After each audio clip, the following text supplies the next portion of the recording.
right, so I see we have some attendees already, so good evening and thank you very much for joining us this evening for our third webinar with Kieran McHugh from the Conservation Volunteers. And tonight, Kieran's going to do a wee live demo for us, and he very kindly sent through some videos earlier today, which we'll just send a wee link to those afterwards. So this evening is about, you know, your seedlings have grown and they're getting big, and there's this thing, this alchemy called potting on and thinning out, or, you know, just, and all that means really is giving the plants enough room to let them go on and thrive. So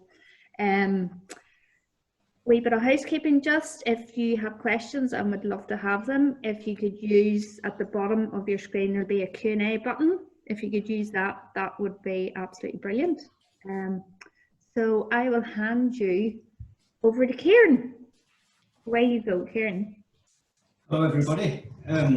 Well, first of all, this is one of the packets of spinach that you would have received.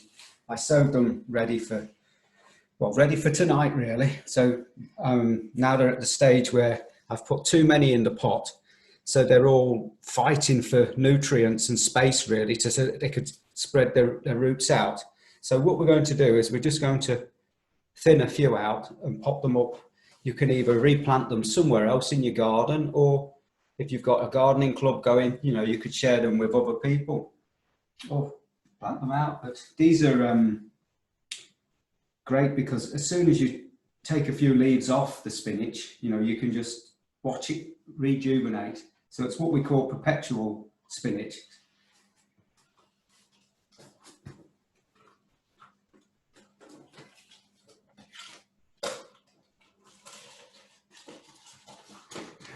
I'm actually using some recycled plant pots tonight. So just as we did earlier in the other videos, we're overfilling some tap down to get rid of those larger air pockets. Just put a hole in the middle, so I'm nice and ready for doing this. So what I'm going to do is I'm just going to take one of these by the leaf and just prise them out. I'm not touching the stem at all, because on that stem there's tiny microscopic hairs that suck up the nutrients and moisture, and it's all soft tissue which we don't want to damage. So I'm just going to put it on just like that, clean it on. I'll just leave it there for a second because I will be watering it. Again, I'll just show you a couple more because I tend to rush. If I do a couple, then see what I'm doing.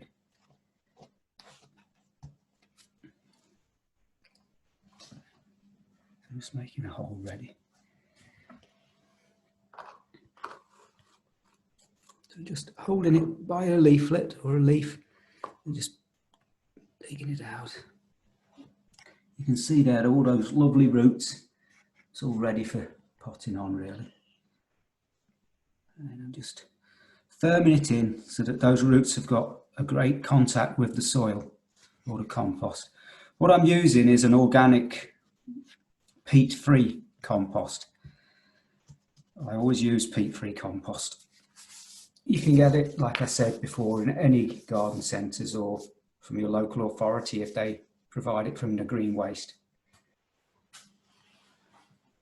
And as you can see, I'm wearing my gloves because with us using a soil-based product, we don't want to end up with any skin complaints. So just putting a hole in the centre. You can use a pen or a dibber if you have one. I'm just gently prising these up. I'm not pulling them at all, just prising them up with my knife, and they come up nice and tidy. So just holding the leaf, like I said, you don't want to be touching the stem at all if you can help it.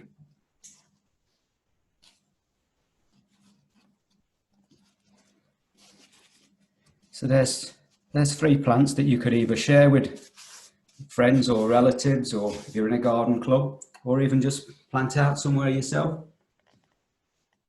But this doesn't look too bad in the corner of the kitchen, and we just help ourselves whenever we're having a salad. Okay, I'll just show you these. You've probably all bought plants from the supermarket. You know, this is some nice dill, some basil, yeah, some coriander. But as you can see, what they do, the growers, they just fill the top of the plant pot with seeds. So what I'm going to do is I'm going to take this dill out, and I'm going to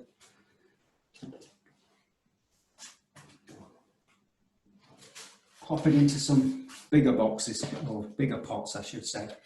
These are old, I think they were lavender pots, just so that the roots have got more room to spread out, and then they're not competing with each other, because inside here is several plants. So I'm just going to separate it. What I did was I used a knife and I just separated it. So I'm just going to show you the filling of the pot.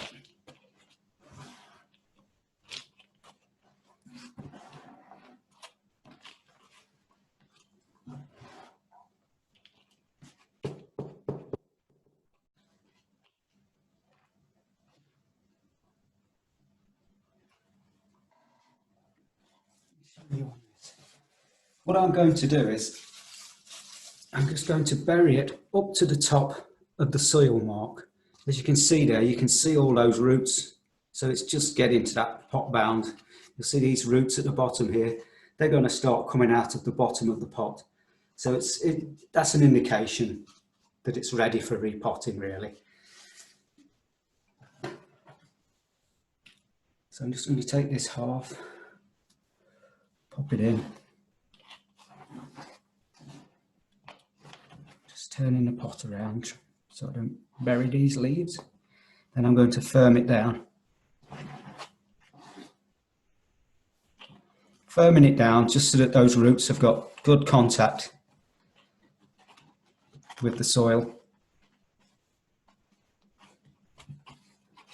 Just going to, you know what, I'll just move this spinach out of the way.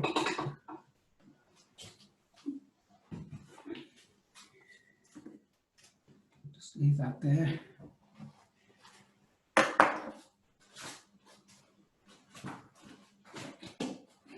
One. Like I said, these are recycled pots. I always try and save my plastic pots. Just wash them out so that you're not getting any cross-contamination going there. You can use them over and over again. Just backfilling everywhere now.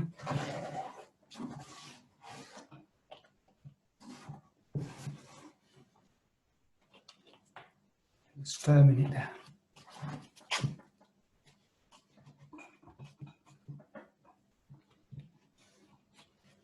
That's the beauty of working with herbs, is this fragrance is beautiful. So there we have these.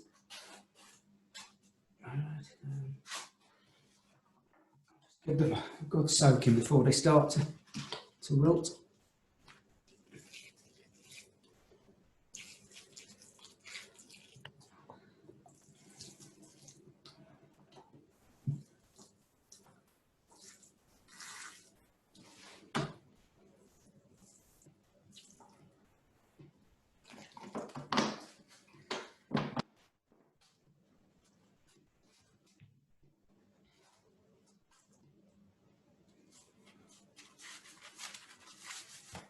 Just having a bit of a technical moment here. My computer's gone off, but I'm sure the camera's still working.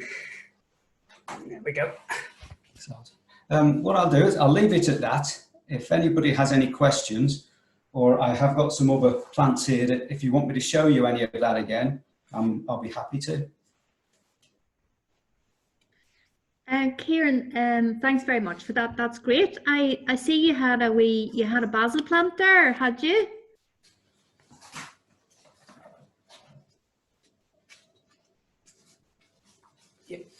Yeah, could you, so that's very typical of what you would buy in a supermarket, say. Yeah. So would you be able to show the folks how you would split that, just because you could make another, you could make 2 or 3 plants out of that one, couldn't you? At least, yeah. So let me just put my gloves back on. Like I said, gloves are important if you've got any tiny cuts or anything on your hands. But more so with me because I'm about to use my knife. So yeah, just look at the plant. If you really look closely, you'll see that it is all individual plants there. I don't know if you can see that.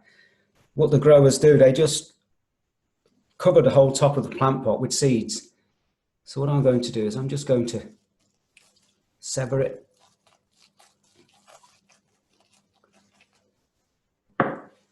Take it apart. You can see it's not done any damage at all to the plant, and like Julie says, you could get 2 or 3 plants out of that, and you could, like I was saying earlier, you could share these with family or friends, or just start up a little garden club. So I'll use a bigger pot for these.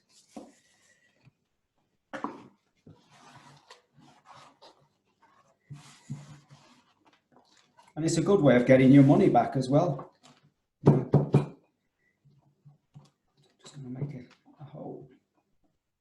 And then what I'm going to do is just up to the top, as you can see.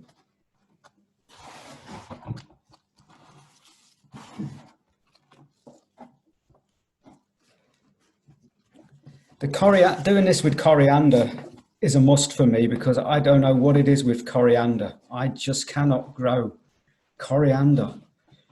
So I'll buy it and I'll split it just like we have done here.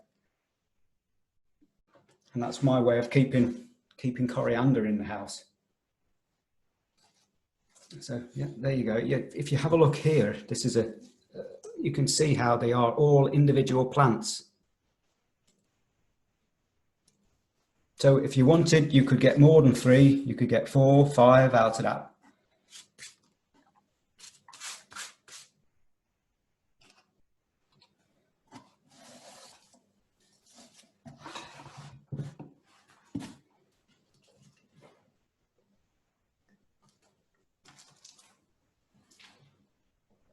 And Kieran, you would keep that basil in the house now, wouldn't you? Because yeah. So some of the other herbs would be okay outside, but basil doesn't do well outside at all, really. Not this sort of weather, you know, with winter's coming. You could get away with it in the summer, but they don't like this cold weather. Just make sure the roots have got nice contact with the soil. There you go.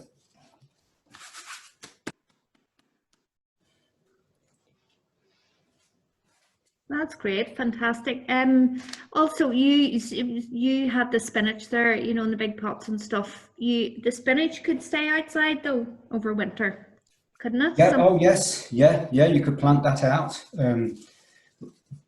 I like to cover them over a little bit with netting, but not everybody has the netting. But yeah, and like I said earlier, it's what they call perpetual spinach, so it just keeps on growing. I think it likes to be have some of the leaves taken off, to be honest, as long as you don't go overboard on it.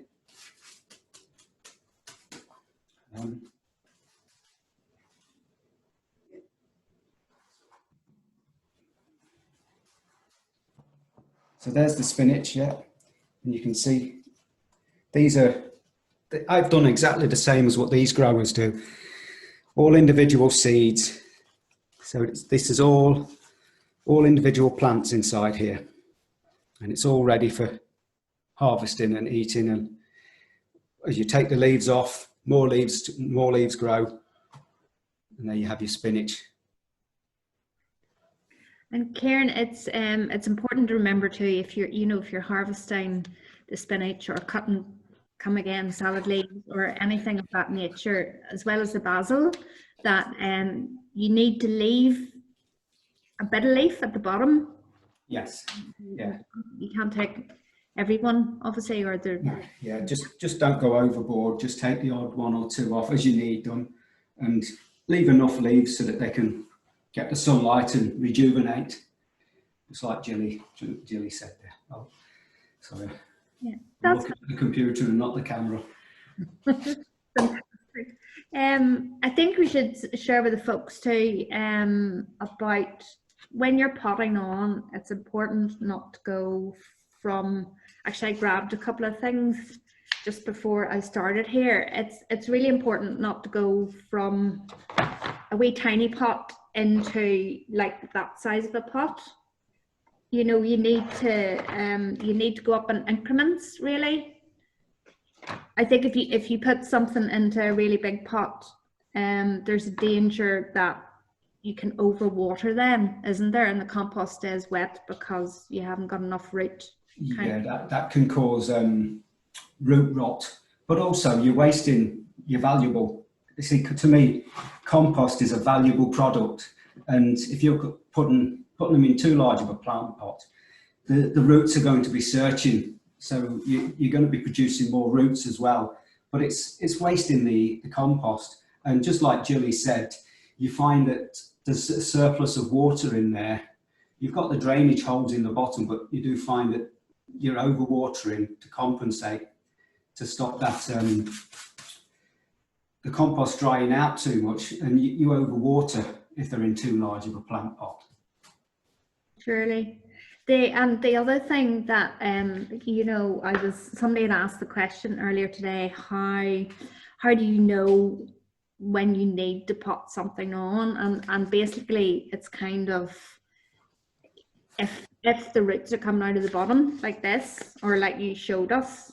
I mean, this alpine strawberry isn't particularly root bound, but and actually these are I'm going to plant these out. Right, I've got a wee pond. I'm going to plant them out round about there because they're fine in the winter time.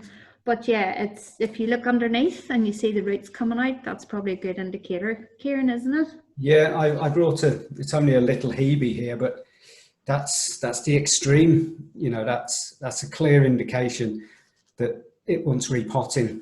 Sometimes you might even see roots on the top, but you know that there's a good chance that you're going to damage that plant trying to remove it from the pot. You know, I'll actually cut this pot. It doesn't do any harm to pull these off because there's plenty of roots in there, but it makes it harder to get them off. But as you can see there, these roots it's root bound, and what will happen is that the plant will dry out as well. You'll probably see that the plant's drying out more because it's trying to get moisture through all those roots and it's producing too much root. So that's an indication that it wants repotting. We have a question here from Evie. Kieran, Evie's asking, what herbs winter well? Do well? Yeah, well, over the winter. Well, all of mint will just go berserk outside over the winter. Parsley's great outside. Your dill, well, maybe the dill does catch a bit of a frost really, but yeah. The hardy herbs, probably like rosemary and thyme, are really good. Sage is nice too, yeah. And there's so many different varieties of sage as well. You can get a variegated and fragrant sweet sage. I think too, you said there about coriander. It actually does, because a bit like dill, because coriander does tend to come up and bolt very quickly, doesn't it? I think if you sow it, even now, you know, germinate it and start it inside. But if you sow it after the summer solstice, you know, when the days are getting shorter, it's less inclined to bolt on you. So I think it overwinters well as well. It seems to be my nemesis, coriander. For some reason, I don't have much success in getting it to germinate. I don't know why, but one day I'll get to the bottom of it. I'm going to keep on trying, that's for sure. I think my nemesis actually is basil. I'm Basil. a wee bit like that with basil. We have another question in here from Nicola to say, would it be advisable to repot before winter hits? It doesn't really matter if you do or not. The reason I would repot is, my theory is that if I was to put, this is a bit too big of a pot, but to put this onto the next, this plant onto the next plant pot, what I'm doing is I'm putting another layer of soil in there, which would help to stop the roots from freezing. So that would be one reason why I would repot before winter. But like I say, I didn't bring up another size pot, but if you're repotting this on, you're going to get another layer of soil that the roots are not going to be going through yet. So the roots are not going to be touching the side of the plant pot, but it's got that sort of incubating layer or insulating layer of soil between the plant pot and the roots. So that would be one reason that I would repot before winter.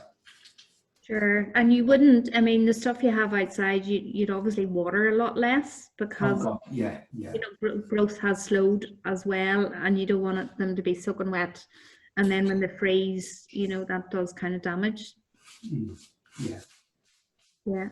Okay. We have another wee question here. Do things you growing in pots need feeding? And if so, with what? Did you say winter feeding? They require less feeding in the winter, but I tend to feed everything with my comfrey soup. I think I mentioned that in another webinar, that we cut the comfrey up, put it into a bucket, add some water, leave it for 2 or 3 weeks, and then mix that with 1 part of the soup that we've made to 10 parts of water.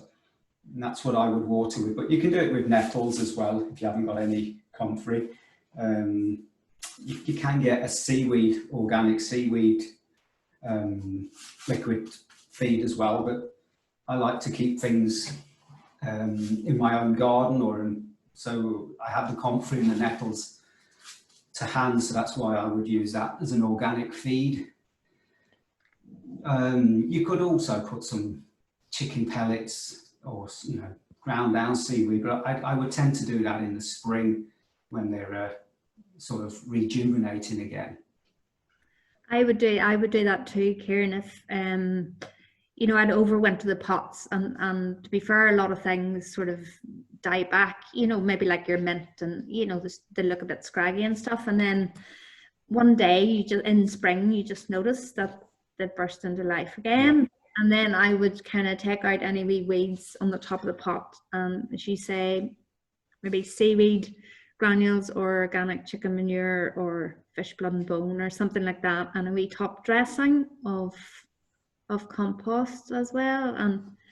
And top dressing just means a wee layer and another wee layer, just scrape off some of the old stuff and put a wee bit of fresh stuff on. A tip that I was once told, especially with my lavender and rosemary as such, is to prune it before winter comes. And I was always told to sort of prune it into a dome, just in case the snow and that falls on top of it. It's got less chance of damaging it. It falls off, but it's just a tip that I've always done, just to sort of protect the plants over the winter months. That's a really good tip, actually. We've another question here from Nicola again to say, I have a pallet planter with some large lavender in them. They seem happy, but I worry there isn't enough depth for the roots. Would you advise moving them or just letting them be for the winter? Well, the best thing is to have a look. You know, if you just lift them out of the pot and just to see, you know, if it is looking all pot bound, then repot it. But if it's not looking pot bound and it's in a nice sheltered place, leave it till the spring. You know, you've got to sort of look at your plant, and if it's looking happy enough where it is, why disturb it? But if you do repot it in the spring, just give it that, like Jilly said, with some nice new compost or a mulch feed. There's another wee question in here, Kieran, from Jason to say, which herbs in pots would you bring inside over winter time? I suppose we've covered that. Yeah, definitely the basil, the coriander, and the dill. You know, I bring those definitely indoors. Sure. The more succulent, you can see that these are more you know, a succulent. They're not going to withstand the frost. Great. So I'm just talking about the winter time, Kieran. Generally, if in your veg garden, how would you prepare for winter time? You know, say you'd raised beds and they didn't have a crop in them at the minute. What would you do with them? Would you give them a mulch or? Yeah, yes. Just to keep the weeds back down as well. I'm fortunate to have a lot of leaves that I can collect up in the autumn, and I do a mulch of leaves. But we're also fortunate just outside of Derry, there's plenty of places where you can get used or old mushroom compost, you know, a layer of that. But if you haven't got any of that, you could cover it with cardboard or straw. Straw's a great mulch. But I love the leaves. I've been a big advocate for leaves, really. So you're kind of making leaf mold there, really, aren't you? But yeah, and then come the spring, I just dig it in, yeah. So it feeds the ground at the same time. So it's a win-win, really. So you're adding lots of nice organic matter and structure there, aren't you? Yeah. And lots of people now subscribe to what's called no-dig gardening. So I kind of subscribe to that myself, but again, it's kind of some people say it's the lazy way of doing it, but I'm a great believer in putting mulches on and letting the worms do the work and take that down into your soil for you. You're also with the no dig, you're not disturbing them dormant weed seeds that's in the ground. You know, if you start disturbing them and bring them to the top and the sunlight gets to them, then they're going to germinate. So that's another reason that the no dig way of gardening is so popular as well. Sure. So you're no dig man too then, are you, Kieran? I do both, if I'm honest, because I teach classes, so I teach them the both ways. But if I can save my back, I'll save my back. Yes. And you know, I've done experiments. We did an experiment there with potatoes this year, and you know, the crop was just as good with the no dig as it was with the putting in the drills, really. Sure, absolutely. We have another question that's just come in the Q&A there. That says, I have old herbs in a trough. Can I still separate them and repot them into new plants or new pots? Yeah, it does them good to separate them, because like we said, well, like I showed you with the plants, they're all competing for both water and nutrients. So if you're going to split them, put them into fresh pots, they've got room to grow, room to spread their roots out, and they're not competing with the other plants. So yeah, it's always a good idea to split them and move them on. And you've got more plants then for your garden or for your window box, or even to share with people.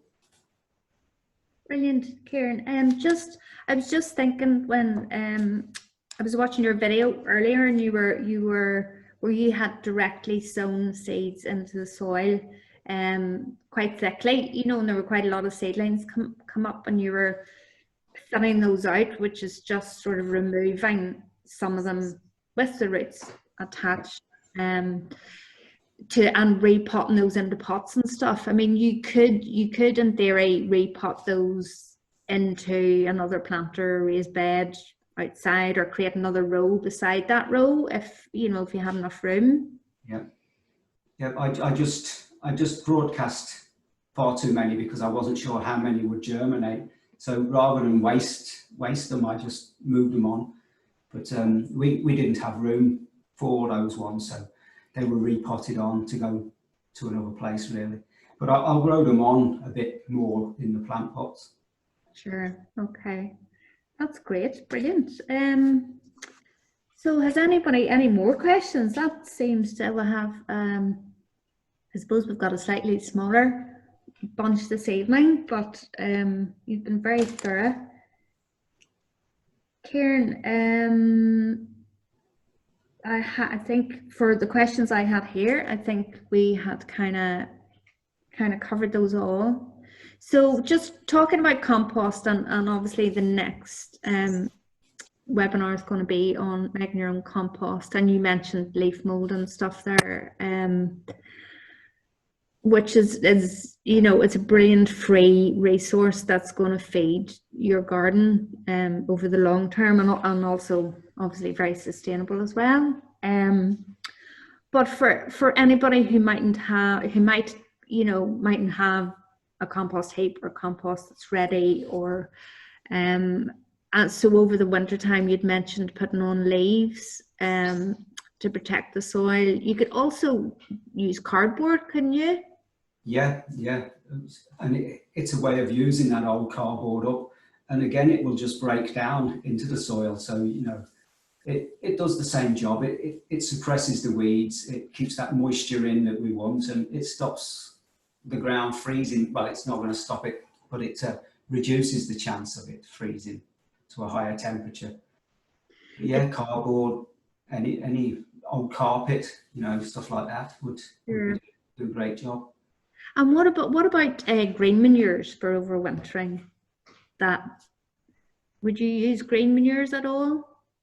Yeah, over the winter, because it's if you've not got anything in the ground, you might as well let it rot down onto the ground, and then when the spring comes, like I say, you can dig it in. And maybe you could just explain to the folk what green manures are, Kieran, and is it a wee bit too late to be doing them now? No, I wouldn't say it was too late. No, when you talk about green manures, I'm guessing you're talking about the green composting, like grass and kitchen waste, is it? Well, no, I'm sorry. I'm kind of thinking more of, like a green manure crop, like a phacelia or a vetch, or there are, say you want to leave a raised bed or something fallow, and sorry, my dogs are kicking off. Of course they are. Say you wanted to leave a raised bed fallow, you can sow, you could sow in a clover or a nitrogen fixer or something that just grows a little bit, sits over the winter, and then in the springtime you just dig that in through. Yes. Sorry, I thought we were still talking about the composting and so. Yeah. No, it's not too late to sow it now. All right. Okay. Very good. Great. I might do some of that myself, actually. So I've got another question from Jeanette. Jeanette asks, can I sow the spinach in a grow bag in the greenhouse now? Yeah, of course. Yeah. Like I say, that spinach that I showed you, that was probably 5 weeks ago that I sowed that. But that's just sat in the corner in the kitchen. So, in a greenhouse, it's going to grow even better than that because it's a bit more warmer. So yeah, fire away with it. Sure. Certainly, Kieran, the other thing is, I mean, you could be doing salad leaves and mustard leaves now still, couldn't you? Yes, yeah. Or the pea shoots as well. And they all add to this, you know, your salad. And you can still do your lettuce leaves now if you're going to be growing them in your greenhouse or in your kitchen window. So yeah, there's no reason you can't have salads all through winter.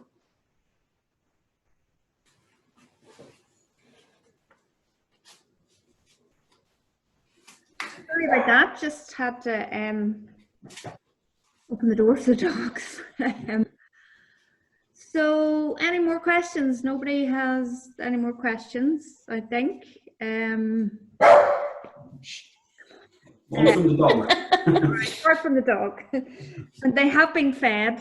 How do you keep cats out in the garden? I think you wanted to know. Oh, one more. Actually, we have another question from Evie to say, growing lettuce from leftovers, is it worth it? I prefer to grow it from seed, and if you leave your lettuce to seed it, you can pick the seeds off that and then sow that. But you can't end up with a wet, mushy lettuce if you're trying to grow it from the leftovers, to be honest. But you know, if you do leave it so that it, you know, you've got a bed of lettuces and just leave one or two to go to seed, and then just take the seeds off them, and you'll have a ready supply really of them. Yeah, I would agree with you, Kieran. I think it's especially at this time of year, it's just easy to do it from seed, isn't it? Yeah, and they will grow in your kitchen window or anywhere in the house really, as long as they're getting sunlight and warmth. Yeah, sure, absolutely. And I suppose the other thing is with the shortening days, and you have pots inside, try and find the brightest place you can for them, really, to give them the maximum light. But just remember that the pots do dry out a lot more in the window, especially if it's close to a radiator. So you just have to keep testing them really to make sure they're moist, and preferably water them from underneath so that they're sucking the water up through a saucer. Or I have the old I find these great for just popping them in and watering them on, so that way I'm not watering them from the top, they're sucking up the moisture from the bottom. Well, that's great, Kieran. I think if we don't seem to have any more questions, I think we've fairly well covered that topic, but if there's anything that anybody wants to know that they haven't asked this evening, you sure send me an email anytime, and we'll get it answered for you. So I just want to say thank you very much for attending.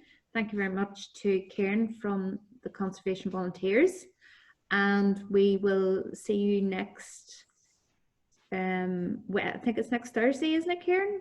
Yes. About making compost and leaf mold, and talking about worms and what you put in your compost bin, and all that interesting stuff. So so thank you very much, and in the meantime, away you go and get repotting, everybody, and filling out those seedlings. Thank you very much. Thank you.